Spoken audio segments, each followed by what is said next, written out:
Энэ шөнийн тариф тэгэлсэн гэж байгаа. Яг ингэснээр одоо хэдэн хувь буулгыг тооцож байгаа.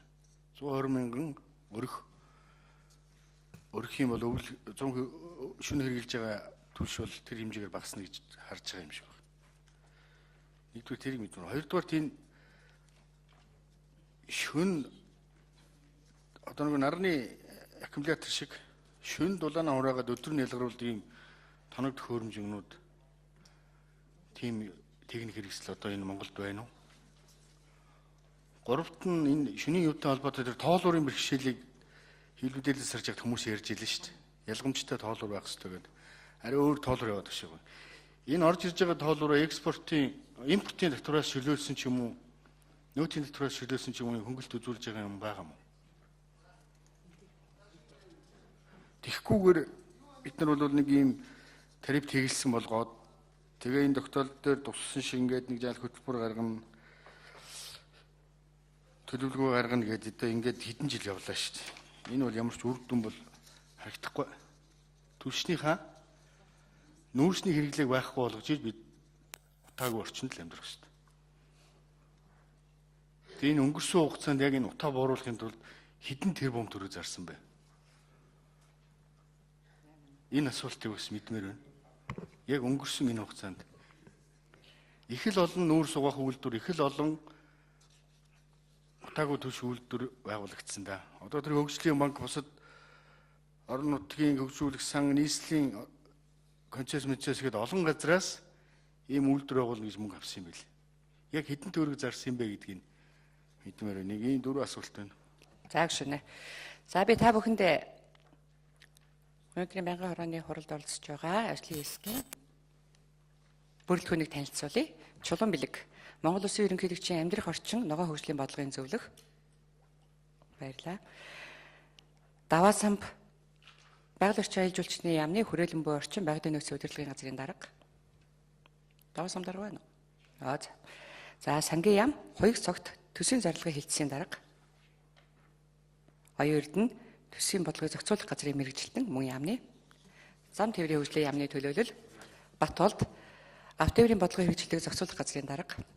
Мөнхбат автотээврийн бодлогын хэрэгжилтийг зохицуулах газрын мэргэжилтэн эрүүл мэндийн яам ганц цэцэг нийгмийн эрүүл мэндийн газрын дарга.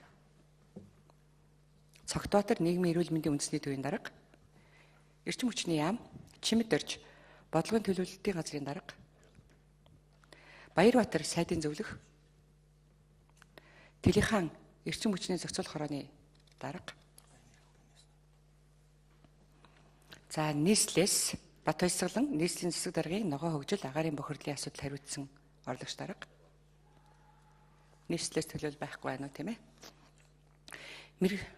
Хэн байна?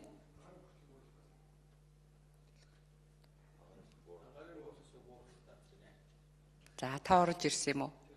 За яг л ирэх одоо энэ ажлын хэсгийн юунд байхгүй байна. За мэргэжлийн хэлтийн ерөнхий газар Бат Баясгалан дарга бол байнга ирж байгаа. Энд бол үнэхээр анхаарал тавьж ажиллаж байгаа. Би хүндэтгэх шалтгаан гарсан гэж ойлгож байна. Мэргэжлийн хэлтийн ерөнхий газар Баярболд эрүүл мэндийн хяналтын хэлтсийн дарга. Мэргэжлийн хяналт Амгалан баяр дэд үтцийн хяналтын газрын хэлтсийн дарга. За Цэндаюш нийслэлийн мэргэжлийн хэлтийн газрын эрүүл мэнд боловсрал соёлын хяналтын хэлтсийн дарга. За төрийн бус байгууллага иргэдийн төлөөлөл Эрдэнэцэгт Монголын байгаль орчны иргэний зөвлөлийн гишүүн. За ийм бүрэлдэхүүнтэйгээр өнөөдрийн байнгын хорооны утааны асуудлаар хуралд ажлын хэсэг маань оролцож байна. За ордноос гишүүний асуултанд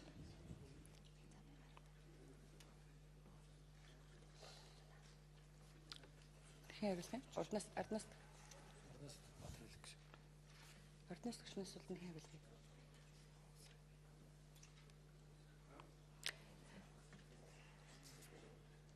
За байгаль орчны яамнаас хариулаад явчих. Ордноос гишүүний асуултанд.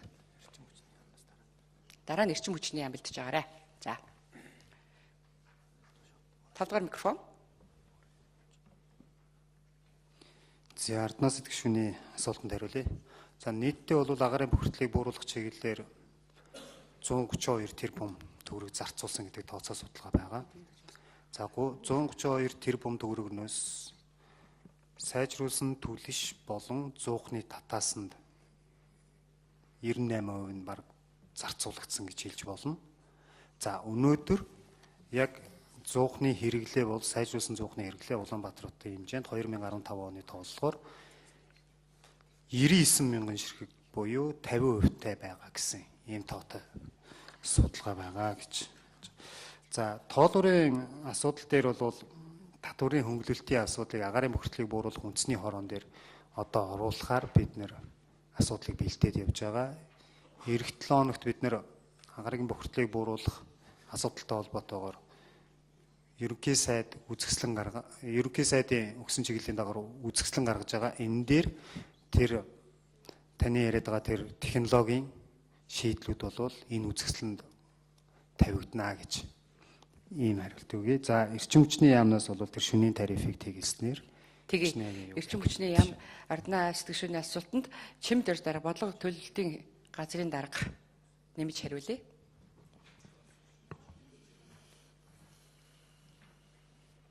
За нэгдүгээр микрофон дээр чим дээр дараа очичаарай.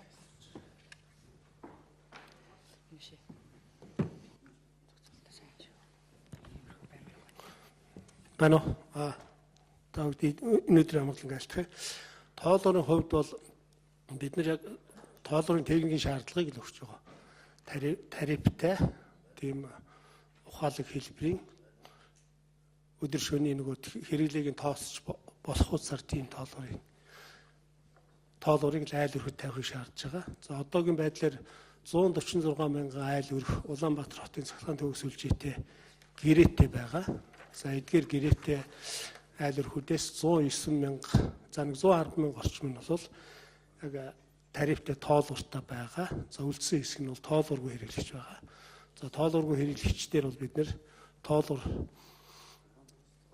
тавих юм шаардлага тавьж байгаа.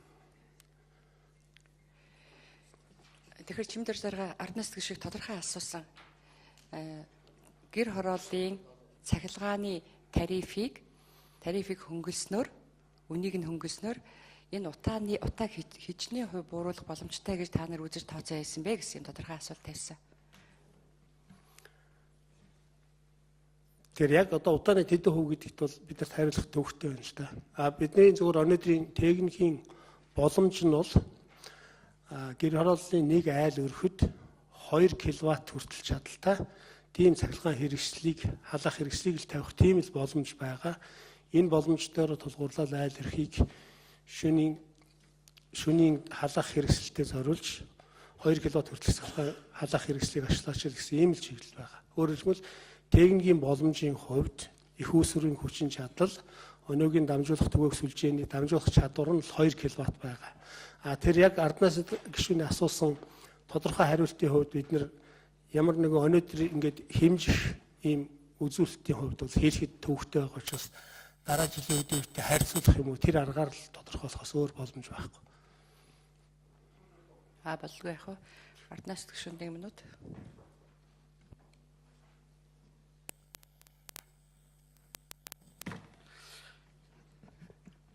Тэр 142 тэрбум төгрөг чи хэдэн жилийн хугацаанд зарцуулсан?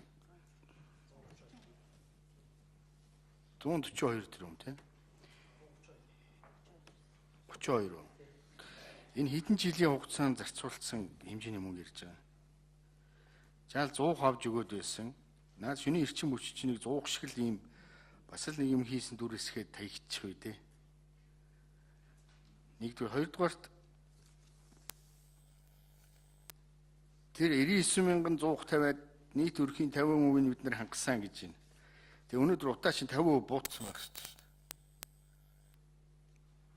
За 50 байгаа гэдэг 30% ч гэдэг нь хагас манантай амьдрий даа.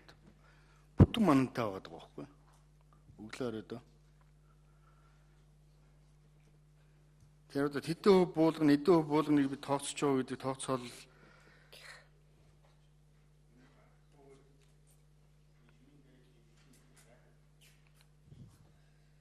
За хариулъя чимдэр дараа.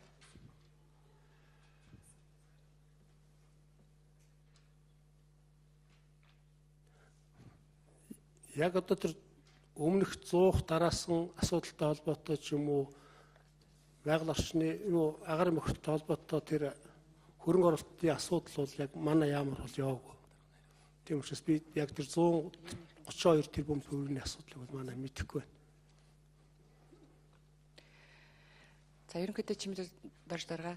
За ямар ч хэлээс одоо ингээ утаатай байна. За нэг хэдэн цахилгаан хадуугаар тавьчихад гайгүй болчихно байх гэдэг ийм бүдүүн бараг маягаар биш. Тухайлбал одоо ингээд 146 мянган өрхөд цахилгаан халаагаар 2 кВт-ийн хүчин чадалтай цахилгаан халуугаар тавихад утаа маань хэдэн хувиар буурах нь гэдэг ийм тооцоо судалгаа хийж ингэж явахгүй бол хэдүүлээ хизээ утаагаа буулгах гэн ямар арга хэмжээ авах ёстой юм, аль өрхийн утааны голомтод байгаа бүсүүдэд ямар арга хэмжээ авах юм гэдэг ийм юмудаа бодлого тодорхой болгон шүү дээ. Тэгэхээр та бүхэн маань бас энэ чиглэлд би бас ажилласаа судалгаа хийгээсэй гэж хүсэж байна. Дамжуулаарай. За даваа сам дараа